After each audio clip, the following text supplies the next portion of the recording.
makabuluhan, higit sa lahat, makakatulong sa kanilang buhay. That's what the Filipinos deserve.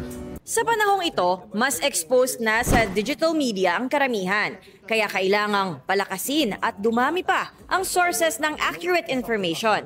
Sa pamamagitan ng GMA shows na Fast Talk with Boy Abunda, Amazing Earth hosted by Ding Dong Dantes at I Believe hosted by Chris Chu, ay mas palalakasin pa ng GMA Entertainment Group ang paglaban nila sa mis at disinformation sa broadcast at digital media. Matuto, matuwa, B1 Tama. Bilang mga padre de pamilya, sinisimula ni Ding Dong Dantes at Chris Chu sa kanilang tahanan ang pag-check kung accurate at educational ang impormasyong nasasagap ng kanilang pamilya. Pag sa halimbawa hindi ka sigurado, tanungin mo ko o tanungin mo siguro, mag-cross-check.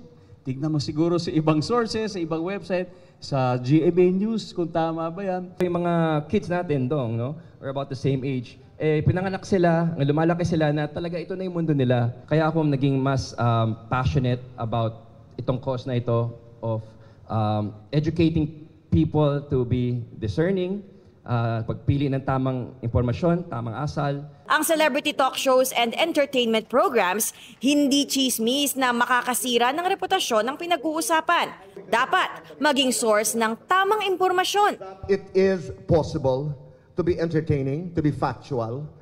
It is possible to do an entertainment talk show without having to resort to anything that is not true. A talk show is just a talk show.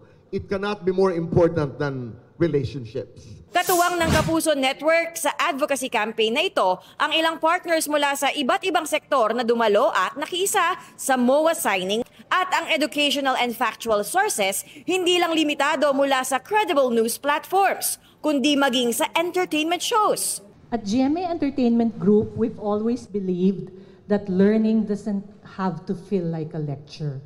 It can be fun, exciting, and yes, even binge-worthy. On our 75th anniversary, we're leveling this up with Matuto, Matuwa, B1 Tama. Magiging tampok rin soon sa masterclass series ang B1 Tama.